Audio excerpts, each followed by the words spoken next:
Sumiklab naman ang gulo sa Dato Odin Sinsuat sa Maguindanao del Norte matapos tambangan ang sasakyan ng isang election officer. Yan at ang iba pang mga rumarapidong balita mula sa probinsya, hatid ng iba't ibang istasyon sa ilalim ng MBC Media Group.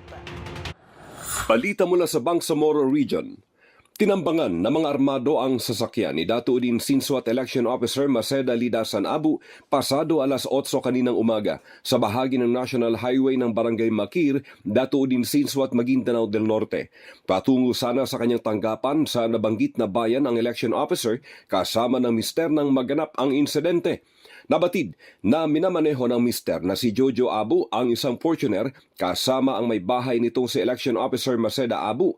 Padtad ng bala ang window glass ng sasakyan at tineklarang dead on the spot ang mister na may tama sa ulo habang nagtamo ng mga sugat si Election Officer Maceda Abu na agarang dinala sa isang pagamutan at ilang oras pa'y pumanaw na rin. Agarang nagsagawa ng hot pursuit operation ang PNP at military laban sa mga nanambang. Kahapon, naitala din ang pang-aambush sa sasakyan ni Barangay Nikitan Chairwoman May Chris Sinsuat sa bahagi ng National Highway ng Barangay Bito sa bayan pa rin ng Dato Odin Sinsuat.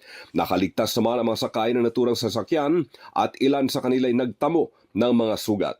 Para sa MBC TV Network News, RH19, Jun Dimakutak, MBC, una sa Pilipinas, una sa Pilipino. Nasawi ang isang 59 anyos na truck driver na residente ng Barangay Lalawigan sa Amal matapos masagasaan ito na kanyang mismong minamanihon truck sa Barangay Pag-asa, Orani, Batan alas 10:30 kahapon ng umaga. Sa initial investigasyon at pahayag ng saksi sa lugar, bumaba umano ang biktima na si Celso de Guzman mula sa kanyang minamanihong Isuzu 250 mini dump truck at pumunta ito sa harap nito upang tawagin ang security guard para buksan ang gate ng farm kung saan siya magdi-deliver ng buhangin. Sa hindi inaasang pagkakataon, bigla umanong umandar ang sasakyan, pasulong at nahagip ang biktima.